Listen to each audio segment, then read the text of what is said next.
I would also like to greet our distinguished speaker, Ibu Sakdiyah Ma'ruf. Ladies and gentlemen, welcome to the Stand Up and Stand Out, promoting Wasatiyah Islam through online and punchline worship event on November 30th, 2022 in the theater room of the Faculty A Triple IU. I am Farhas Balwa, first year graduate student of the Faculty of Islamic Studies, and it's my pleasure for me to be your host on this beautiful afternoon.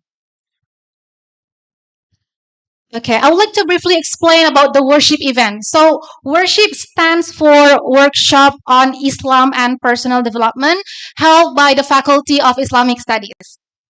So, this event aims to teach students not only they know how the skill to during their study, but also this skill could be useful after they graduate from our beloved university. So, please allow me to read the agenda for today. So the first is the opening remarks by the dean, and the second is presentation by Ibu Sakdiyah, and followed by a questions and answer sessions. So, ladies and gentlemen, before we proceed to our main topic, I would like to call upon the Dean of the Islamic Studies Faculty, Professor Nur Haidi Hassan, to deliver his opening remarks. Time is yours.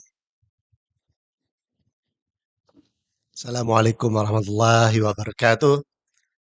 Good afternoon, everyone. Alhamdulillah. Salatu wassalamu ala rasulillah wa ala alihi wa sahbihi wa mawala. Amma ba'd. It is a great pleasure for me to introduce our event today, Stand Up and Stand Out, promoting Wasatiyah Islam through online and punchline. And we are very delighted that together with us in this afternoon, there is already our special guest, our special speaker, distinguished speaker, Sakdiyah Ma'ruf.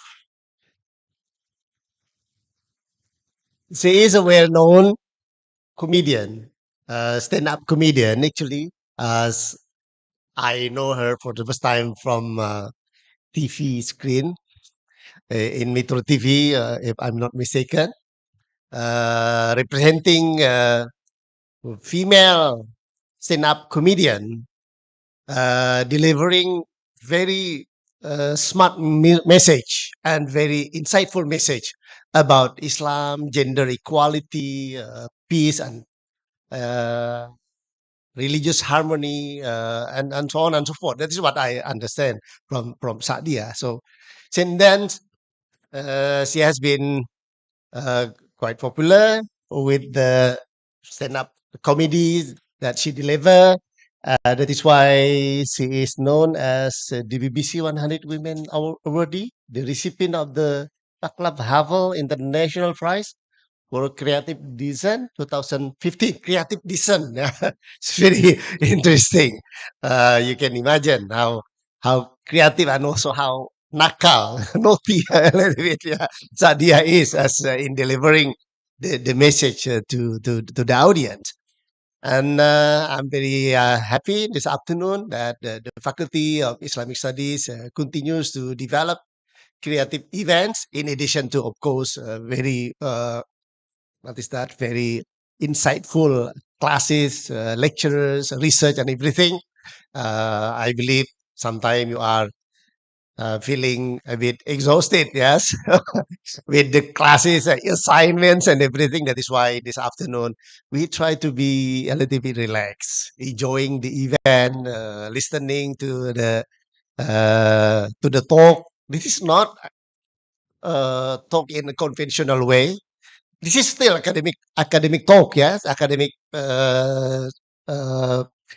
academic event, but delivered in a comedian way. That is very important. And if you know the work by Asif Bayat, The Politics of Piety, yeah, Asif Bayat is a well-known sociologist. I think one of the most productive author about the contemporary development of Muslim society. Asif Bayat actually underlined the importance of fun. If you look at the dynamic of Islam and Muslim society, if you talk about Islam and Muslim society, we should not only talk about norms, about doctrines, about Quran and Sunnah, but we have to understand that talking about Islam and Muslim society is also talking about fun, about comedy, about enjoyment, about entertainment, and so on. I'm sure you will enjoy the program today. Thank you for coming, and thank you for our colleagues at the Faculty of Islamic Studies, the initiator, and also uh, the organizer of this event, and also students, moderator, yeah. They are all contributive to the success of our program. Thank you again. Wassalamualaikum warahmatullahi wabarakatuh.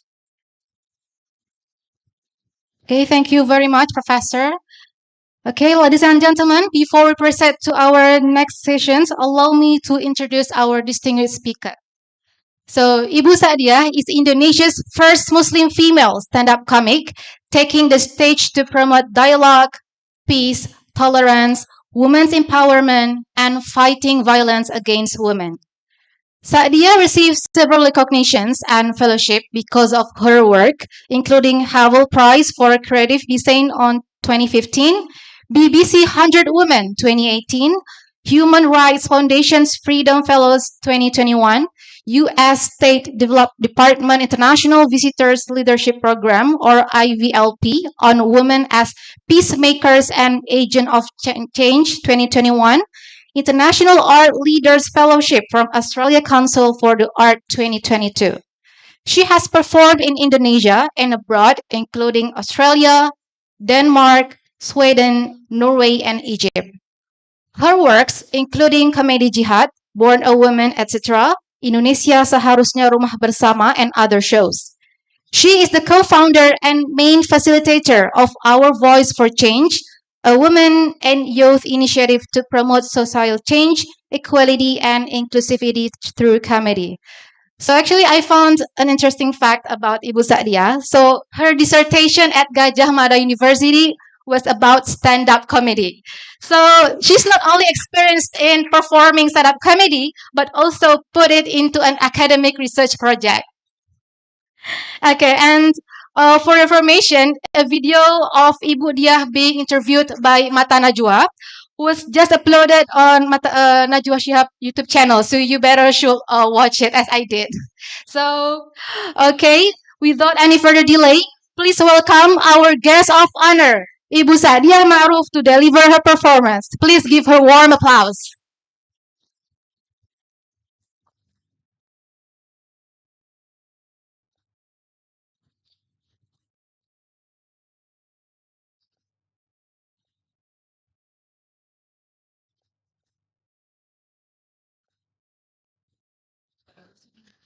Hello? Yes. Bismillahirrahmanirrahim. Assalamualaikum warahmatullahi wabarakatuh.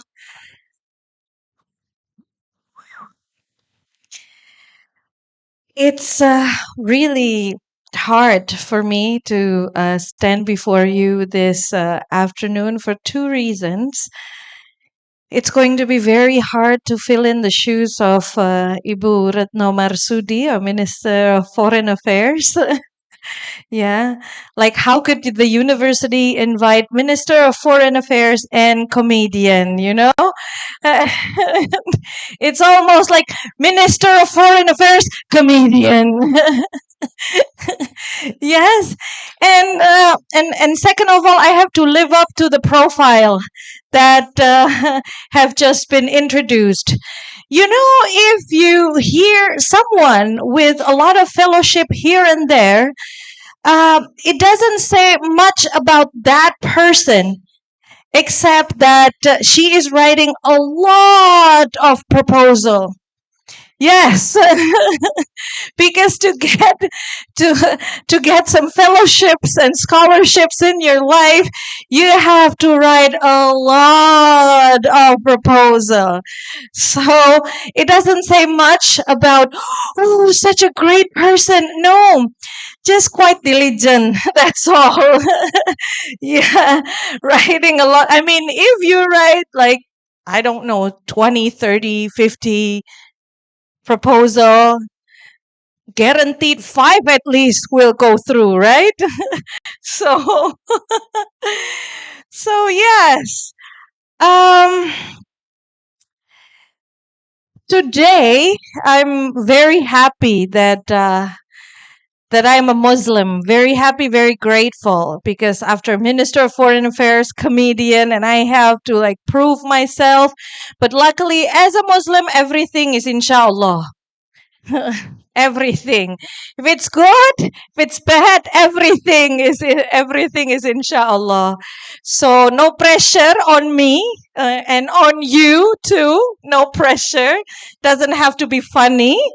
Just through a few jokes here and there. I'm happy that there's already some laughters in the room. You know, as a stand-up comedian, and this is a tips in public speaking as well, you only have the first 30 seconds in your life to impress the audience. Yes, so that you can have the audience with you immediately. A skill that I hope I can also use in the hereafter.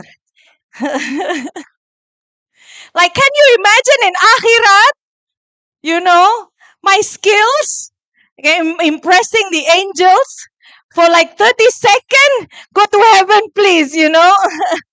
You're funny. Yeah. Amin, ya Allah.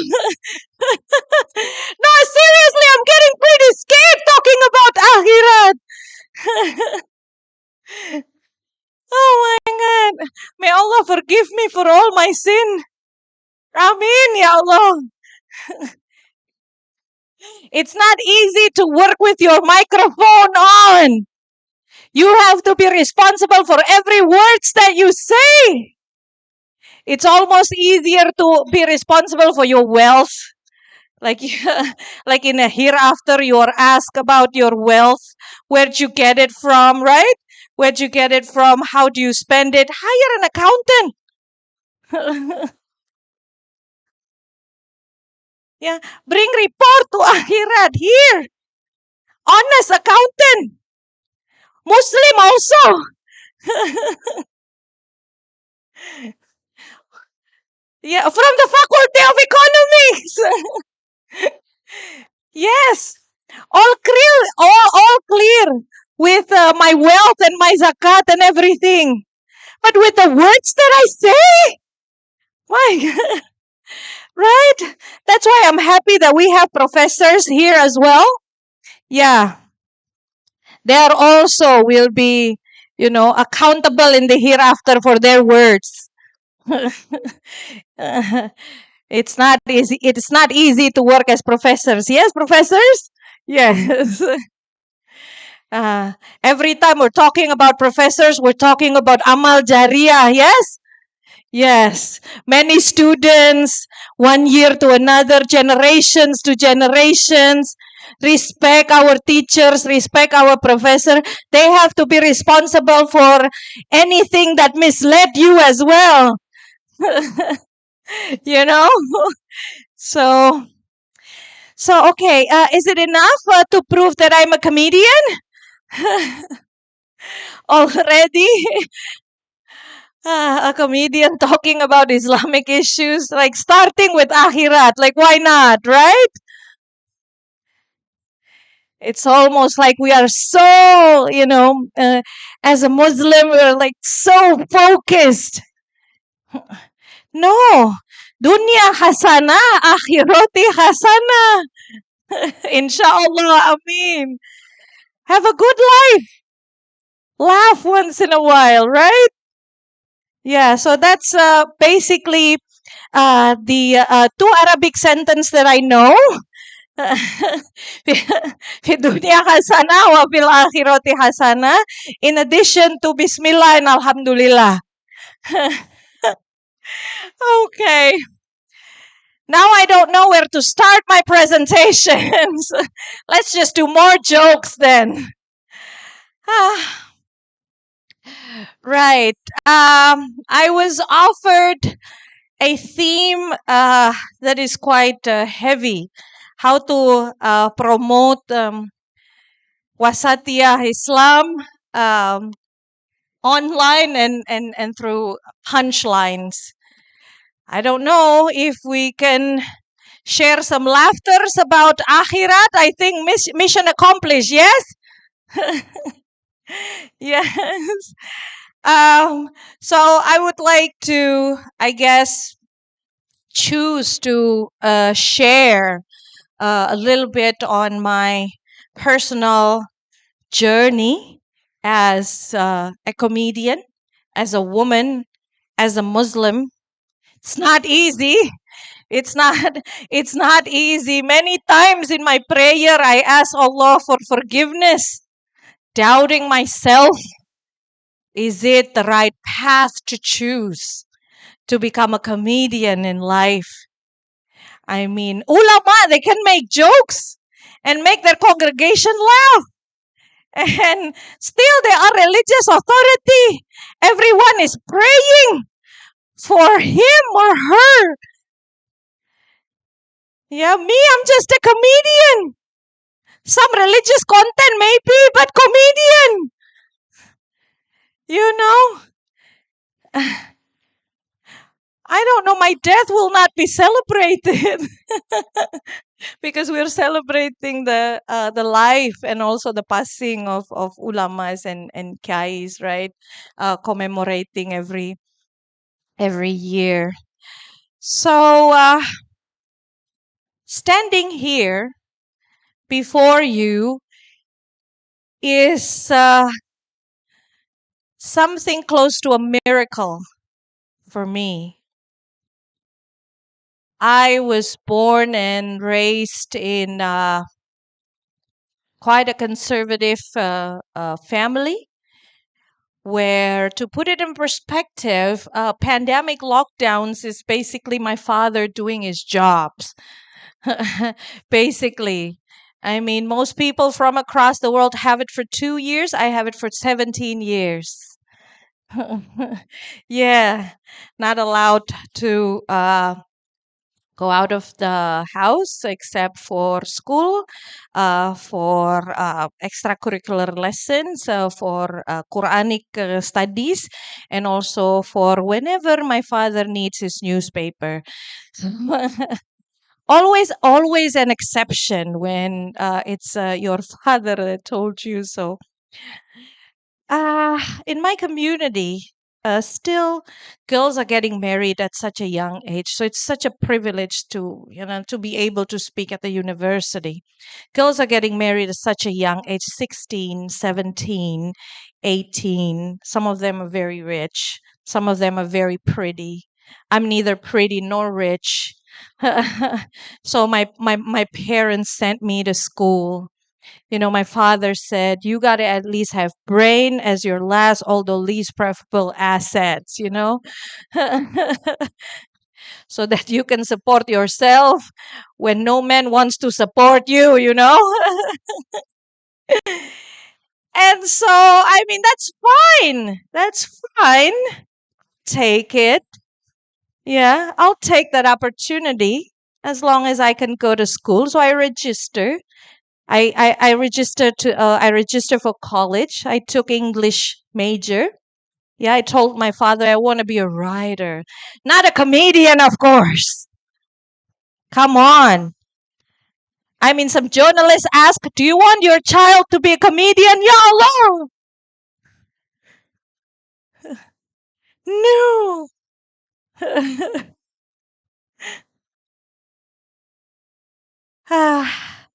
And when I got accepted, English major, very proud. I showed my father the acceptance letter. And his first reaction was he called his friend, our neighbor. He called his friend. He said, Abibi, my daughter has just got accepted at medical school.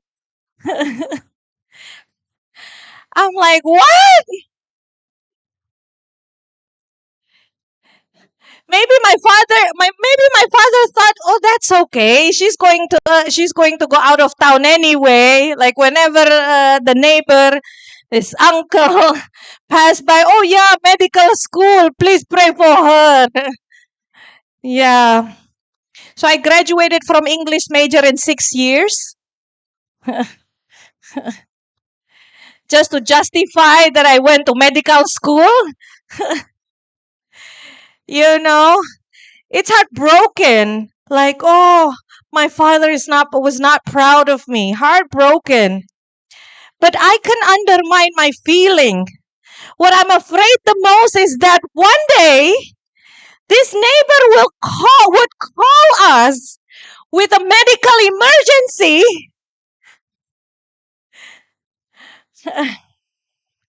I thought your daughter has a medical degree. So we have a medical emergency. Help us.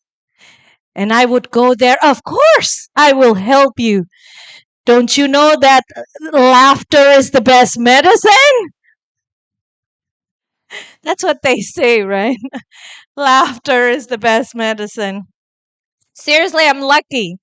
I'm lucky that my parents, especially my father, supports my education with so many conditions. I wish I have a lawyer to help me negotiate. Like I can go to college, but I'm not supposed to go out after class. Oh, he would check. Not on cell phone, landline. Landline to the boarding house. Yeah. So I'm not supposed to go out after class. I'm not supposed to speak up. I'm not supposed to participate in like students' activities like this. Most importantly, I am not supposed to get to know anyone from the opposite sex. Like seriously, I thought I was born and raised in conservative community. Dad, I didn't know that you're such a great supporter of lesbianism.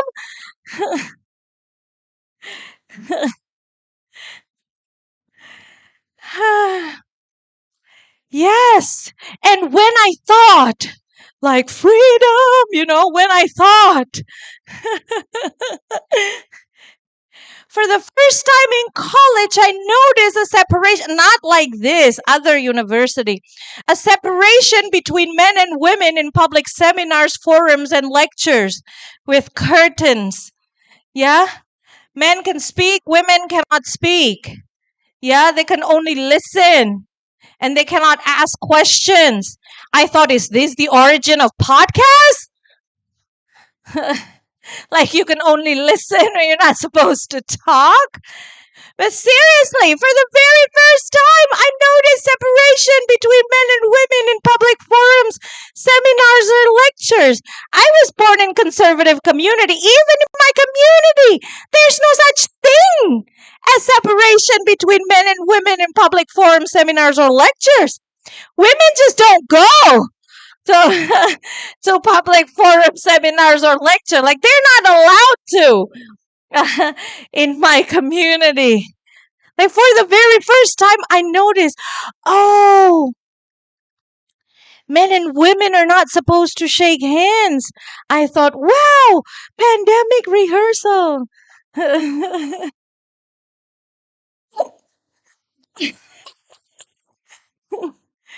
Oh, I agree though. Like who would want to shake hands with college boys? You don't know where their hands been or whether they wash it or not. Islam is such a blessing, brother and sisters. Germ free since the 6th century, that is quite a motto, yeah? Germ free since the 6th century, yes. Amazing. Speaking about these things is not without, I don't know, consequences. Yeah. There are people on the internet saying that, oh, you are a Muslimah. You are a sister. You are talking about you are doing comedies talking about religious issues. You are such an embarrassment to Islam. I will be happy to see you burn in hell. I said, hold on. If you are able to see me burn in hell, astaghfirullahaladzim. Only two scenarios. Yes, it's either you are the angel guarding the hell, which is impossible, or you are in hell with me.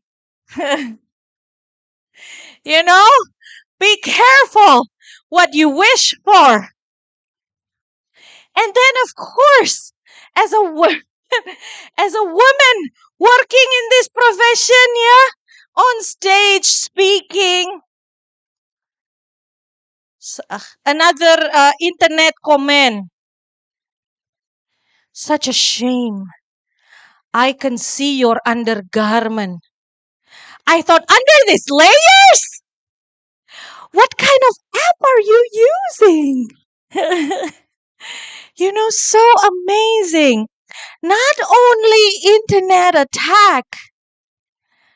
One day, 3 years ago, I went down from stage, and then this lady stopped me and said, "Are you really a Muslim?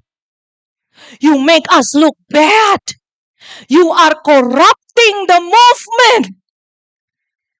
I thought, am I a part of your movement? Which movement is this?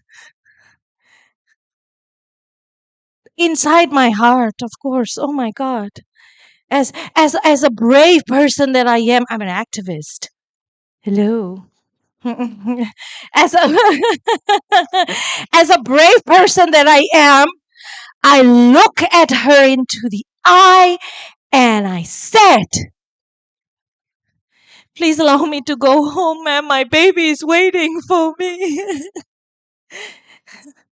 you know, if you don't believe that women can speak their mind, why do you ask me questions? Now I have to answer and I have to speak. This is my husband's phone number. If you want to follow up questions, as fellow Muslim, we believe that everything I can do as a woman, that's okay. In Akhirat, my husband will be responsible.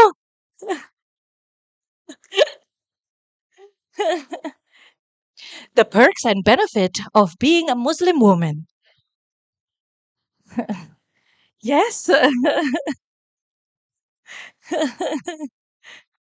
I can do anything. I can go to school. I can joke. Yeah. As long as I keep my hijab on, though. Like, oh, poor husband. Can you imagine? He has to be responsible for everything, you know. I'll let him just responsible for the comedy. It's hard to be responsible for every words that you say and also the impact. Audience is not coming back to me and say, "Oh, this is positive impact, negative impact," On the other side of the spectrum is not much different.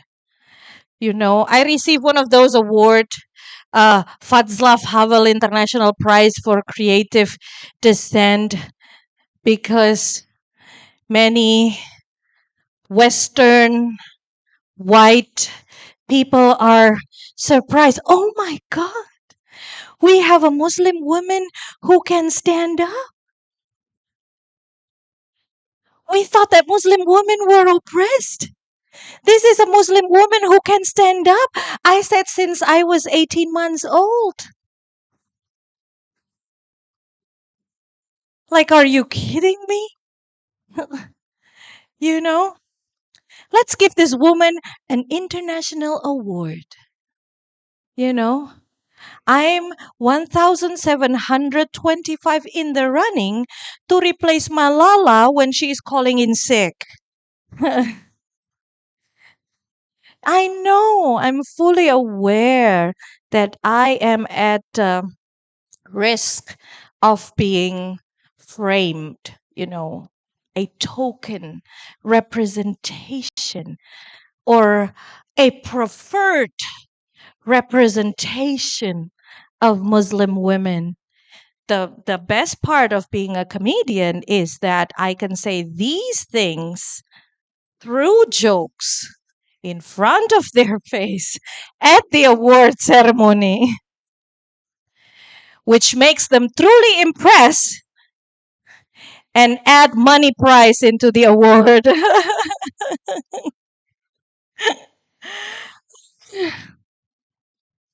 You go and work with other Muslim women in your country. Ah, they ask questions like, "You are a Muslim woman from Indonesia. Life must be hard out there." And I said, "It is. When I ask permission from my father to kiss my boyfriend, that is going to be hard. Of course, it's going to be hard. Why would you ask permission from your father to kiss your boyfriend in the first place? Why?" I did kiss my boyfriend. Oh, yes, by marrying him first. Yeah. Yeah. Before that, via text message. XOXO.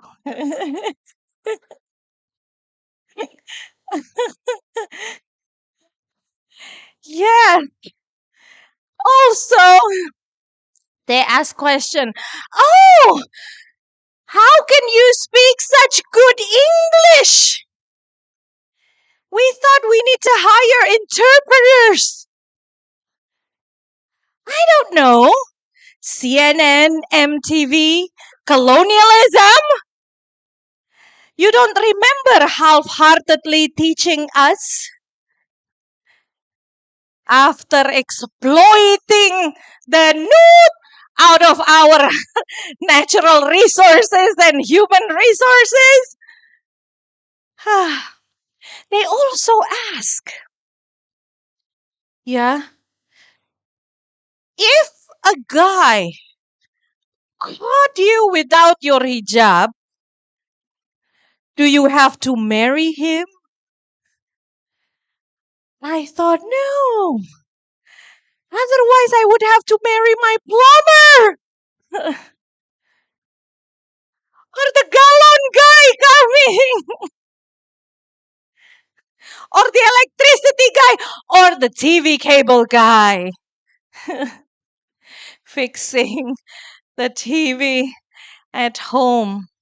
This is what we call basically building dialogue, yeah? Building dialogue and,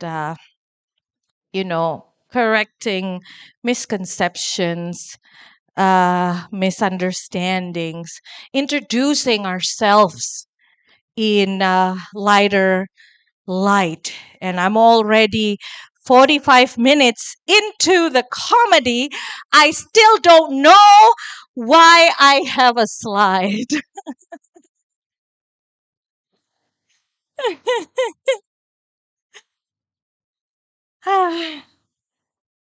I still don't know why I have a slide. And I couldn't find it in my computer. Okay. I can just say next. Okay. Okay. So next then. I can just say next. Yes, my focus is on Islam comedy, spirituality, a journey of a stand-up comic. I hope that the last 45 minutes can represent, and then we can also continue in the question and answer. But I guess I would like to jump into the fourth slide. Is there a room for laughter, comedy, humor in Islam? You know, in addition to being a struggle with backlashes, with Western gaze, yeah, so to speak, I struggle personally as well because this is, I don't know, many professors here, Zezen perhaps can justify whether this is a Sahih hadith or not. But I always, hold dearly. Do not laugh too much, for verily excessive laughter kills the heart. In bahasa Indonesia, mengeraskan hati. Yeah. So that's why I'm always, very careful in performing, in also choosing my messaging, my angle, etc. But then what warms my heart is that this is not something new at all. This is not something new. In a classical Islamic history, we recognize the Sufi humor, the Nasruddin Hoja, and also Abu Nawas, very famous. Uh, it's a more it's a deep Islamic teaching, but is taught with light-hearted stories and humor. Allow me, so not only sharing my own, yeah, allow me to read two stories coming from an Arabic classical or folk tales, and also from the Sufi humor. Two short stories. Number one, the title is The Child and the Grocer. A boy went to the grocery store to buy 60 dirhams worth of dates. The grocer gave him dates but reduced the weight. The boy said, "Why are these dates lighter?" The grocer replied, "To make it easier for you to carry." The grocer asked for the money. The boy paid him with 50 dirhams. The grocer said, "The price of the dates is 60 dirham. Why did you pay less?" The boy replied, "To make it easier for you to count the money."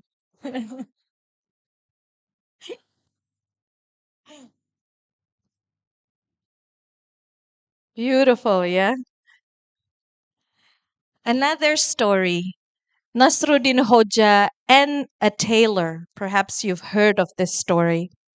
Nasruddin Hoja went to a tailor with a piece of cloth and asked the tailor to stitch him a shirt.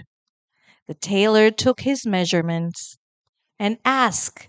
Nasruddin asked the tailor, "When will it be ready?" "Inshallah, it will be ready in a week." Nasruddin could hardly wait for the week to pass.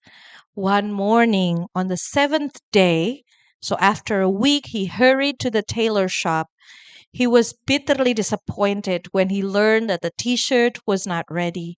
"Inshallah, it will be ready the day after tomorrow," said the tailor. 2 days later, Nasruddin was again at the tailor shop. The shirt was still not ready. "Inshallah, it will be ready on Saturday," said the tailor. On Saturday, same story. "Inshallah," began the tailor. "Stop, stop, stop!" The mullah asked him to stop. "Tailor, tell me, how long will it take if you leave God out of this?" The two stories are heartwarming and indeed deeply rooted in Islamic teaching. One is a teaching to be honest in trading, tidak mengurangi timbangan in bahasa Indonesia. To be honest, so not reducing the weight. This is the order of Prophet Muhammad.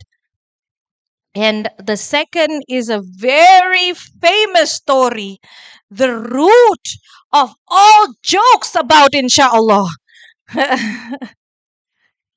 And this is very interesting. In my kampung, in my village, so when I first learned about this story, Nasruddin Hoja and the tailor, I initially have learned for a very long time. In my village, there is this idea of inshallah penjahit.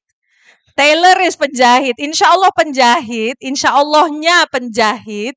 or a tailors, inshallah, is the way we criticize other people who are always late, who are not, keeping, who are not amanah, yeah, who are not keeping with their commitment, and hiding hiding behind, inshallah. Very noble teaching, very noble teaching. Another story, I don't have the English version, but allow me to render it in my personal interpretation.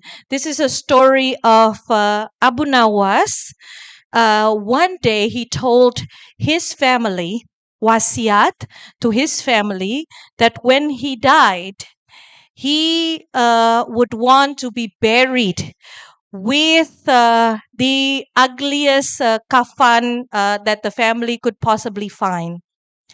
And then the family asked why you would want to be buried in the ugliest kafan that we could possibly find. And Abu Nawas replied, to skip the kubur question. Who knows? Who knows, the angels would come to me, Abu Nawas said. Who knows, the angels would come to me in kubur and would want to ask me questions, and then they would say, are you missing the count? This guy at least have died. This guy have died for at least 3 months. Let's go to the next person. In bahasa Indonesia, it sounds funnier. Ini nggak salah nih, gitu kan. Salah nih catatannya nih. You see, that is something deeply profound to me. It hits me very hard. A sheikh, as Sufi, as noble as Abu Nawas, this is not about the joke really. But a sheikh as noble, a Sufi as noble as Abu Nawas was so trembled, so afraid whether he has enough, for the hereafter to face these questions. That is there that he mentioned, is there any way to just sneak around the angels? Very light-hearted, very warm, very deep message. This is also what I personally hope to accomplish. The humor tradition in Islam is a noble tradition of what Western term in stand-up comedy called self-deprecating humor. We look deep within ourselves and look at our flaws, talking about how at the beginning I would not be able to be responsible, like I was so afraid to be responsible in the hereafter for all my comedy. Why? Because if you remember the next joke, I couldn't hire an accountant for everything that I said and for every impact that I made. Inshallah, it will be a positive impact. Inshallah. But you never know. This is comedy. Comedy is a very sensitive business. It's easy to make people offended. And I'm not blaming those who are, in the previous story said that I am the embarrassment to Islam. Maybe in his or her understanding. These are, again, the issues that I also would like to share with you with a tone of optimism, that there's always a room for humor, for laughter, for joy. Because at the end of the day, we are created diverse and we are here ya, in Al-Hujurat, to get to know each other, untuk saling mengenal satu sama lain, to get to know each other. And humor, especially the deeply profound, reflective one, is one of the ways to get to know each other, to, you know, to share our even harshest opinion in the softest language possible. Hopefully so, yeah. Even not harsh, maybe that's not the correct vocabulary.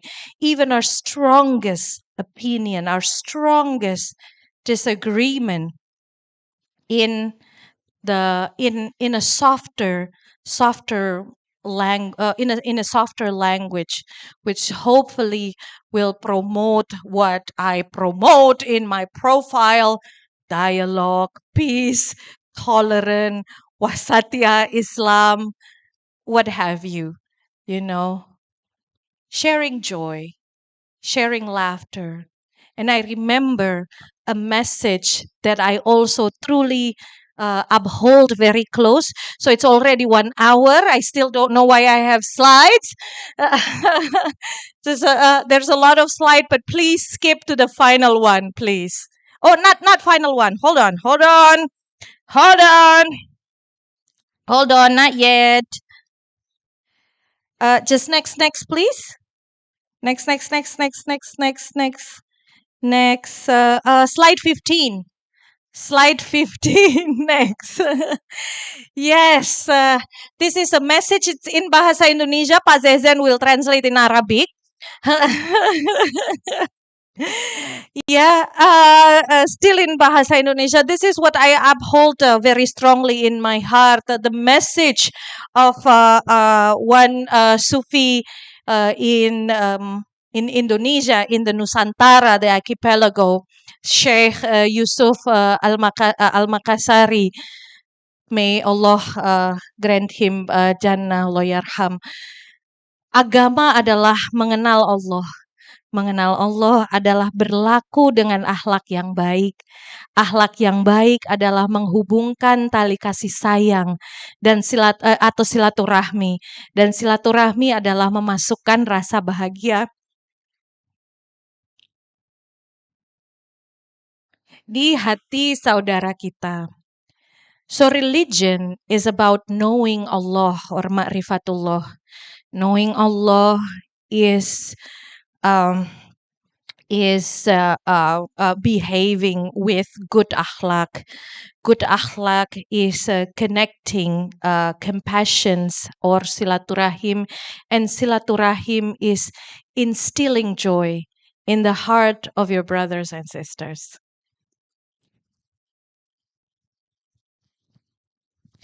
So with that, this is the end of the 3 slides presentation, including title and also comedy performance. Thank you very, very much for having me. I thought before Maghrib, we still have around 20 minutes, yeah, around for a dialogue, for a discussion. Thank you so much again. Jazakumullah khair. Thank you so much for having me. Assalamualaikum warahmatullahi wabarakatuh. Okay, thank you very much, Ibu Sakdiyah, for your interesting performance. It's really inspiring and entertaining as well. So I think it's no time for the Q&A sessions. So I think it's better if us to collect the question first. Okay. So please state your name and your faculty. We could choose maybe 5 first students. Okay. We can choose the first one. Okay. Ladies first. Okay, Hold we on. can choose. I'll grab my note just to write down questions. Hold on.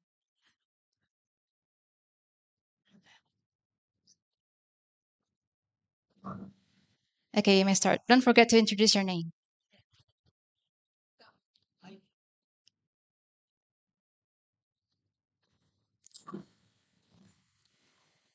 Okay. Thank you for your for the opportunity. My name is Naura Safira Salsabila. I come from Sampang, Madura, and I'm here as MA student in Islamic Studies. Thank you for your interesting speech. But what I would like to ask here, talking about stand-up comedy, term of comedy itself, I just wondering how come you can get punchline in every in every cases in every statement you get punchline. I think public speaker doesn't mean comedian, because I think getting punchline is anything something else outside of public speaking skill itself. And yeah, just imagine like we are sitting with my friends and then with our friends and then trying to making joke but no one laughing, like creak creak creak creak only. So understanding the sense of humor of people, this is very difficult. And how can you deal with it? Thank you. Okay, we have both.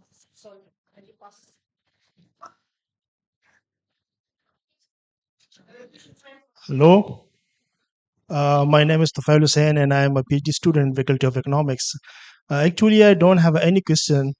Uh, I really enjoyed your presentation, but I think I just must say the Wasatiyah class in our university for me is a little bit boring.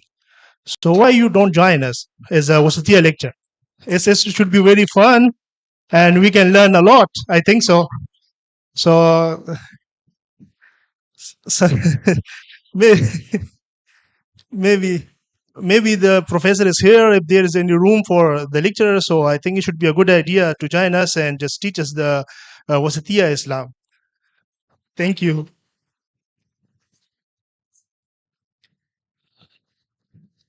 Thank you so much. Thank you so much for giving us this a moment of joy, because as a student we have a lot of assignments, midterms. My name is Muhammad Ali from Yemen, from Faculty of Social Science. Uh, Thank you, give us this moment of enjoyment, because as a student we have a lot of assignments, a lot of midterms. So every time we feel sad. So don't surprise, because not much of us laugh, because we think, what well, it's not something common in our society. So that's why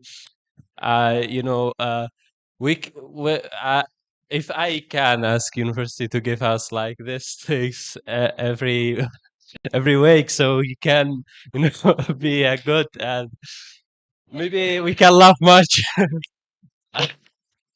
I think yes. Thank you so much.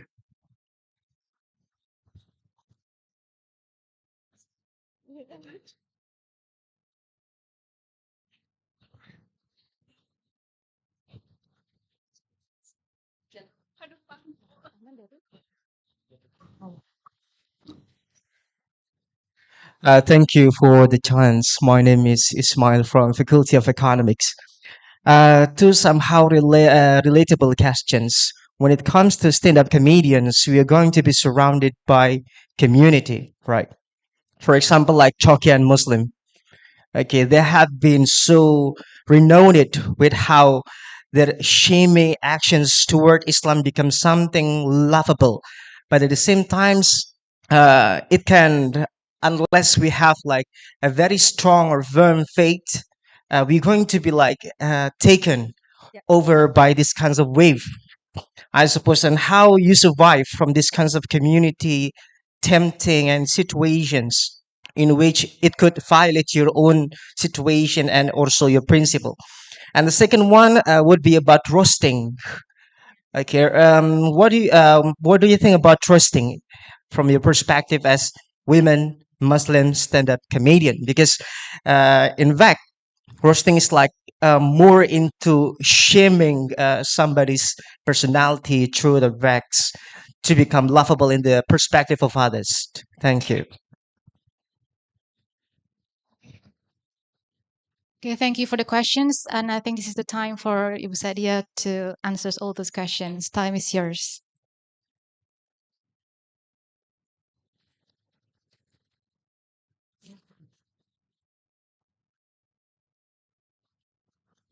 Yes. Masya Allah. uh, thank you very much for your positive response.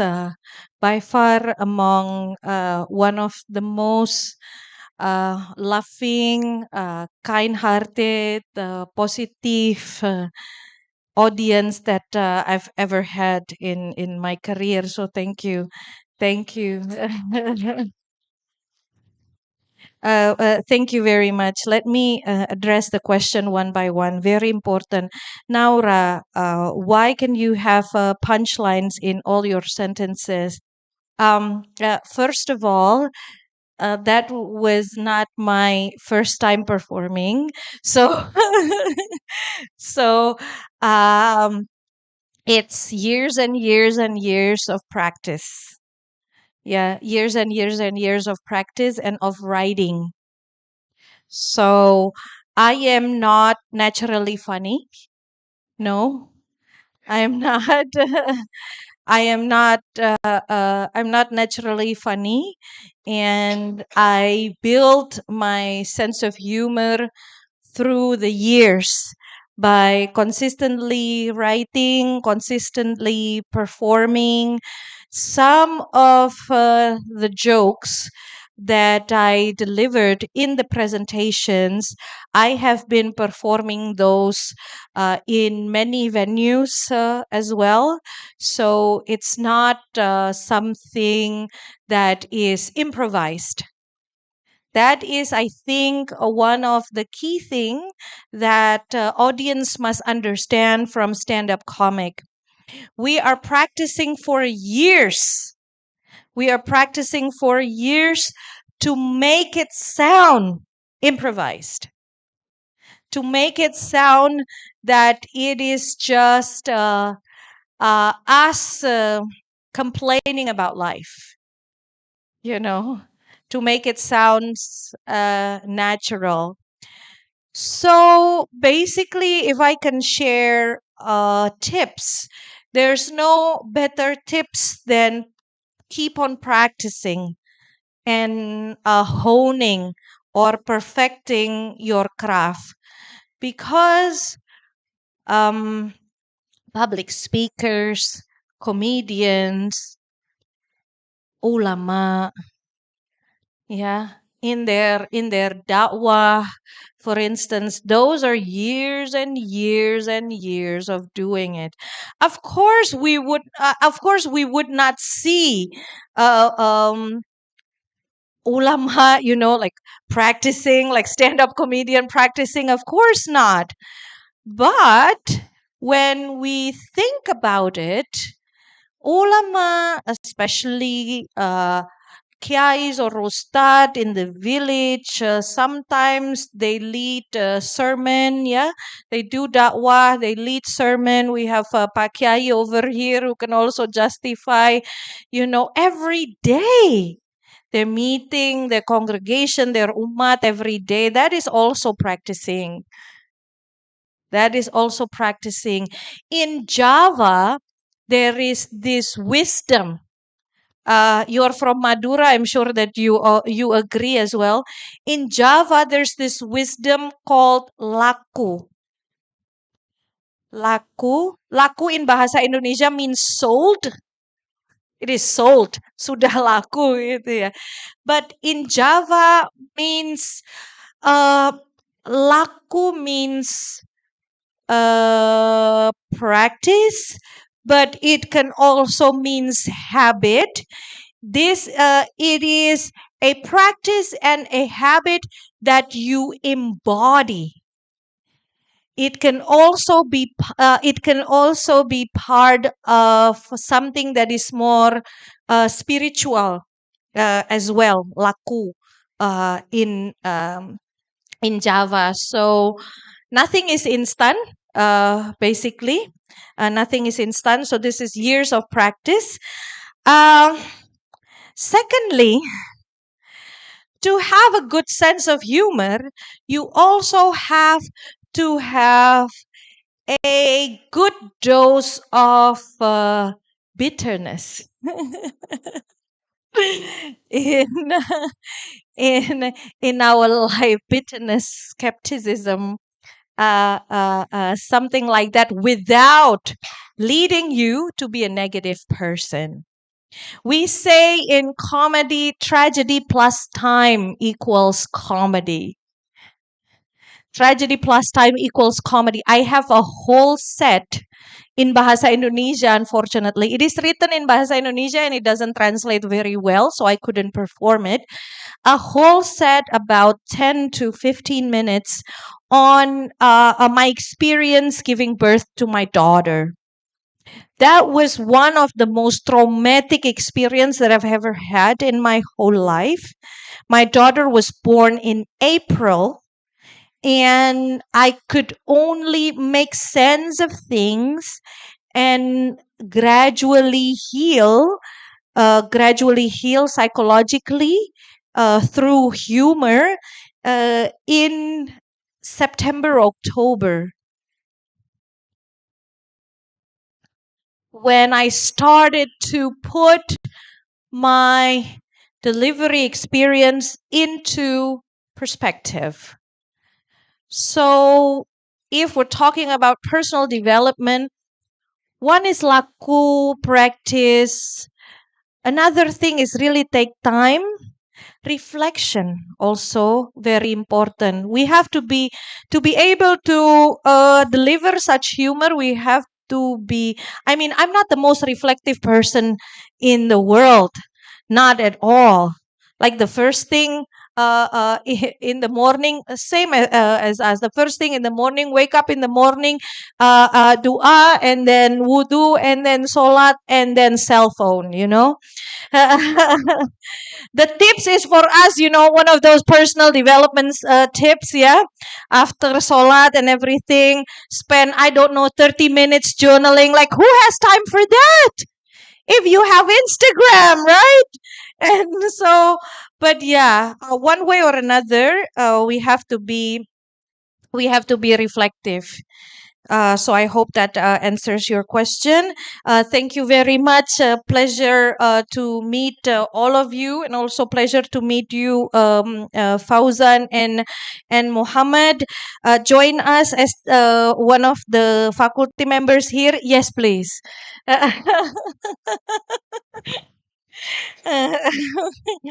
It really motivates me to yes, please. It really motivates me to immediately get my doctoral degree, so that I can I already have my master's degree, to get my doctoral degree, so that I can be considered. And as for Mohammed, I think this is something that we have to discuss also in our Muslim community. I know that your comment is a form of your generous appreciations towards the presentation, but truly we have to. Are we really, as a Muslim community as a whole, yeah, as a Muslim community, are we really so lacking of sense of humor? This is some questions that will have different answer in different contexts, because in Indonesian traditional Islam, especially in the pesantren communities, all the kiais are so funny, and they teach religion. They teach Islam through jokes.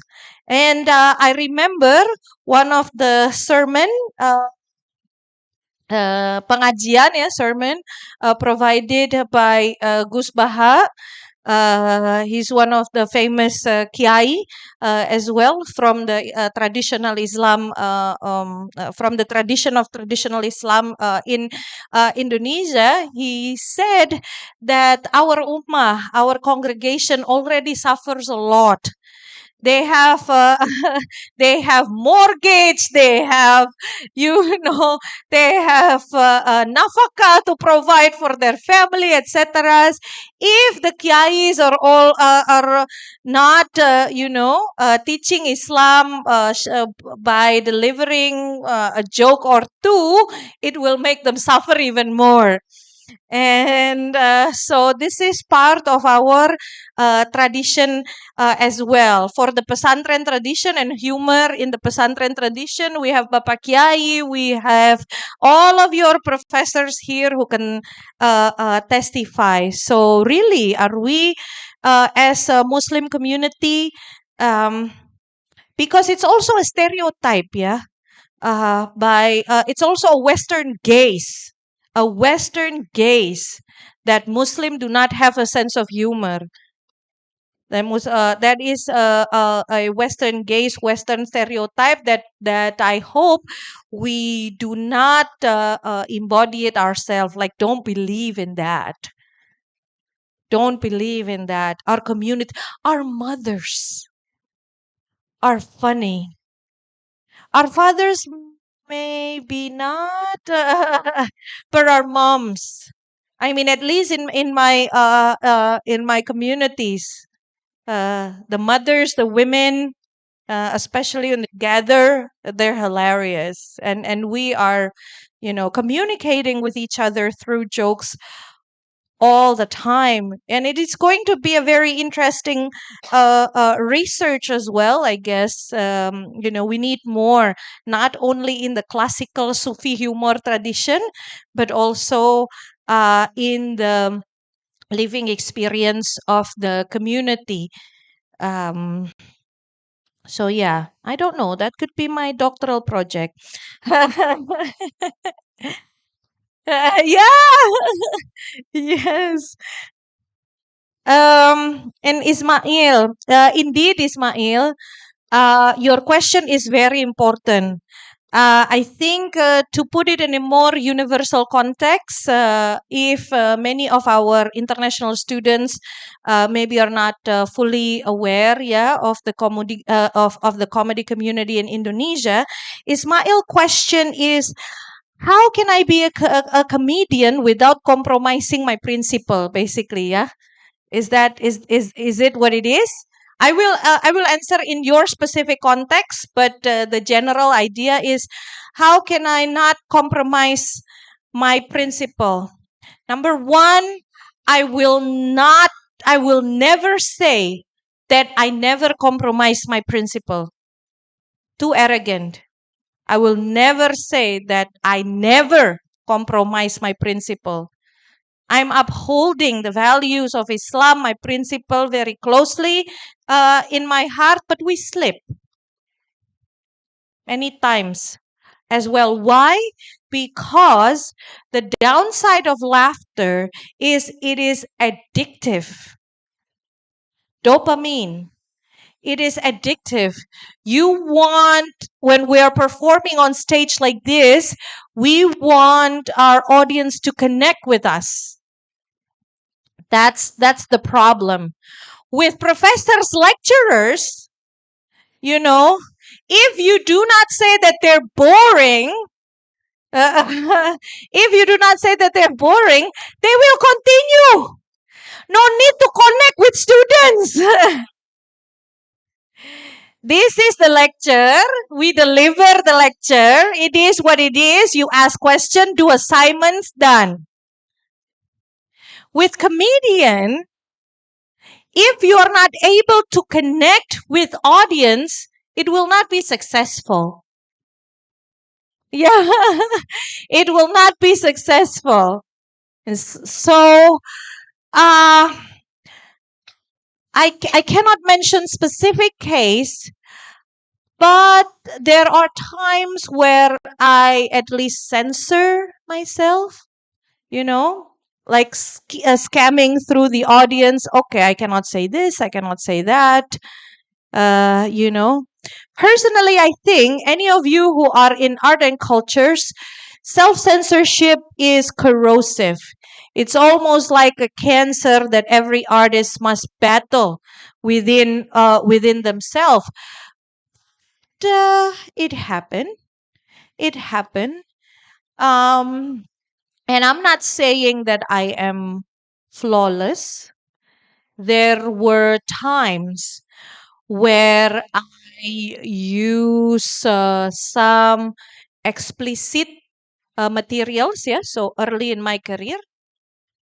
Luckily, it's not videotaped in one private forum. I'm not proud of that, truly ashamed of that.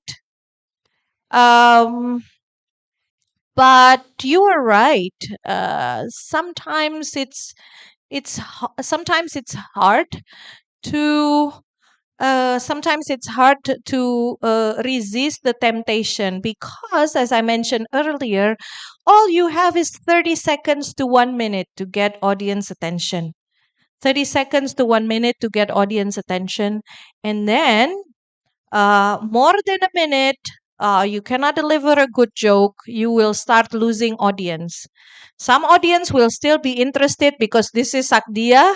Maybe, yeah, people know, famous comedian. Let's wait 2-3 minutes. They say that even the most famous comedians in the world, their maximum limit 3-4 minutes. 3-4 minutes. Yes. Doesn't happen with professors. So envy. Their maximum limit is 3-4 minutes. Even Jerry Seinfeld, one of the biggest comedian in the world, 3-4 minutes, not funny, not getting or not able to connect with audience, he will start losing audience. But I think what makes me who I am until today, standing in front of you, given the opportunity by Universitas. Now, I don't know which one goes first. Islam International. It's so. So, Universitas Indonesia Islam International Indonesia. Okay, grammar teacher will, because all are adjectives, yeah. The only noun is universitas. Okay.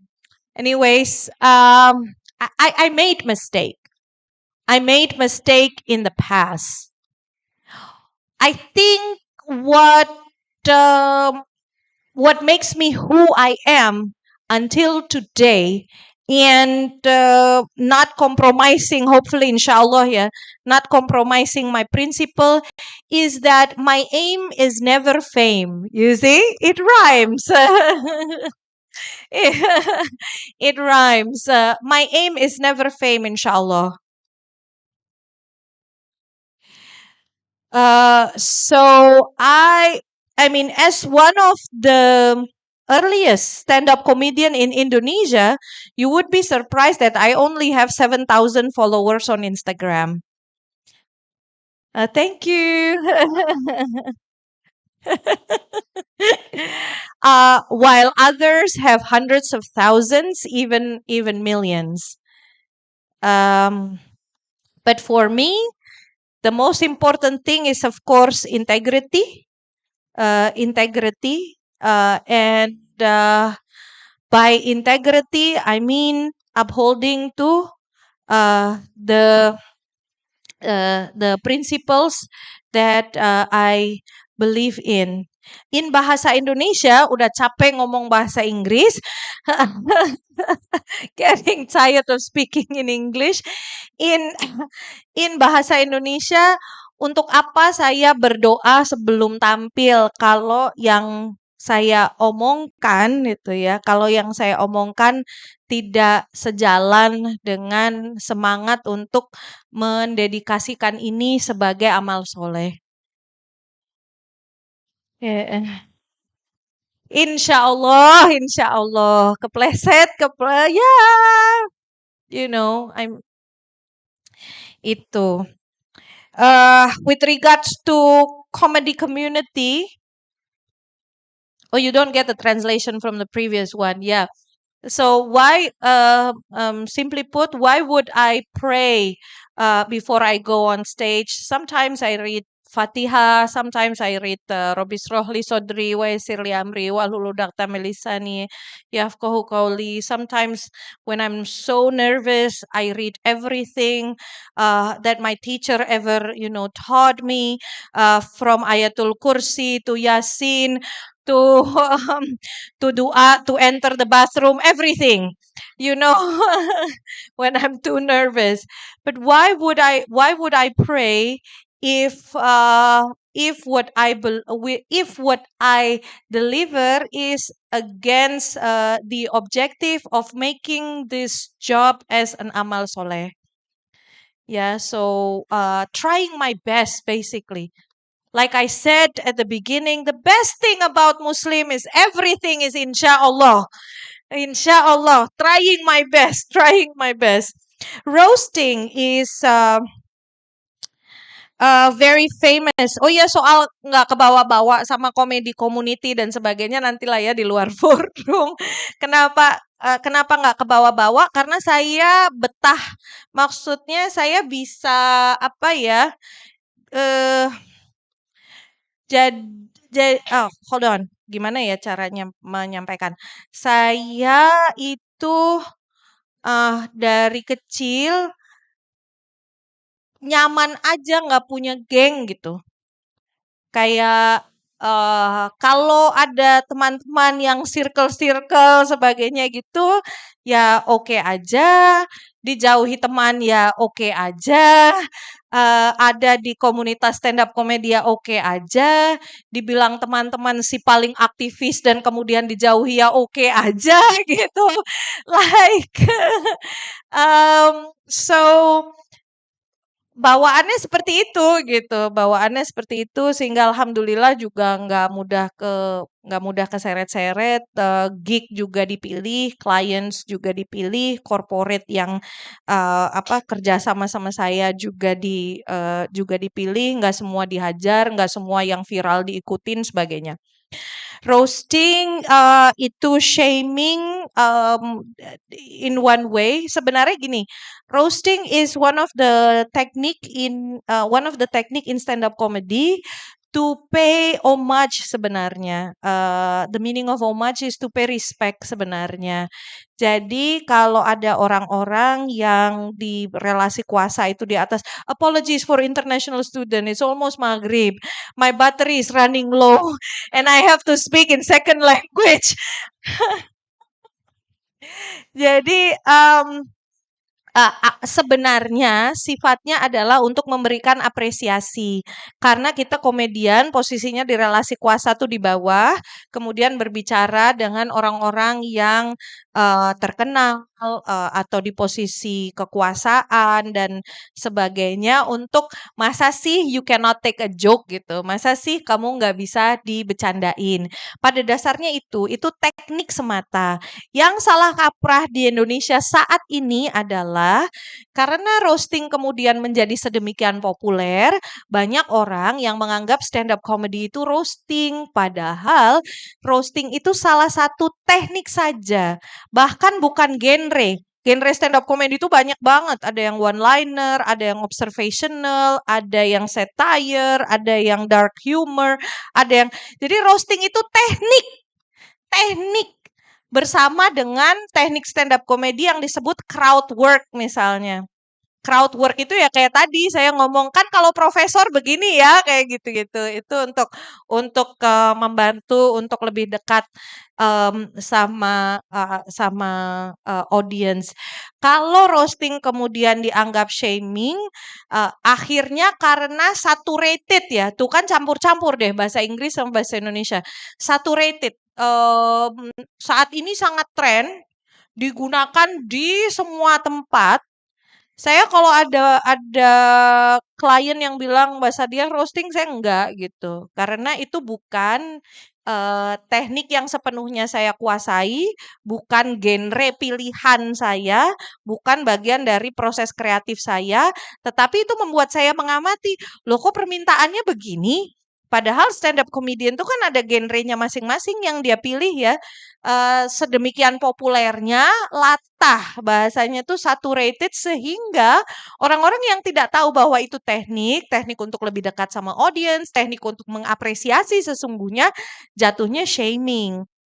Dan tentu saja menurut saya inilah komedi yang dikritik dalam Islam, bukan roastingnya ya, shamingnya gitu. Inilah komedi yang dikritik dalam Islam yang mengolok-olok, menghina orang lain. Sehingga contoh yang tadi misalnya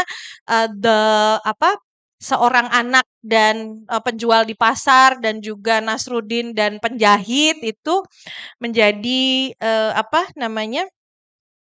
menjadi satu contoh yang baik di mana kita sebenarnya kalau bahasa stand up komedinya tuh banyak menggunakan teknik self deprecating humor, melihat ke dalam dan lebih reflektif. Quick translations, because I'm a translator as well, Pak Zezen knows. Quick translation, so roasting become a huge trend in Indonesia that it goes down to the level of shaming and mocking other people. So, so I mentioned that roasting is actually one small technique together with crowd work, etc., as part of a stand-up comedy technique that is actually used to respect other people. Like when we're talking to politicians or professors or etc., like can you take a joke? Can you take a joke or two? So this is my appreciation to you. But in Indonesia, it gets so saturated, yeah, so saturated that those who do not know how to perform it well or use it well, it can fall into shaming. And shaming, mocking, I think this is the comedy that is criticized by Islam because comedy in Muslim traditions mostly very reflective, like the two stories that, or the three stories from Sufi humor tradition that I read earlier. If you are interested, it is also very important for you to read the humor of President Abdurrahman Wahid, Allah yarham. He is also very famous for his many self-deprecating joke that he is using as part of political dialogues as well. He's also coming from traditional Islam tradition. So yes. Okay. Q&A session not funny. I'm sorry. Because you're asking me questions, I have to answer seriously. Yeah. The not serious answer that I can give, the not serious answer that I can give. Muslim do not have sense of humor. Muhammad Ali says we are so tense all the time. I understand. My ancestors are coming from Yemen. I completely understand. No one is laughing at home. No one. No one. Just angry father, sad mother. That's why our weddings are mostly very big, yes? Very big with music and everything. That's the only chance. The only chance. Otherwise, no room to be happy. Almost. Almost no room to be happy.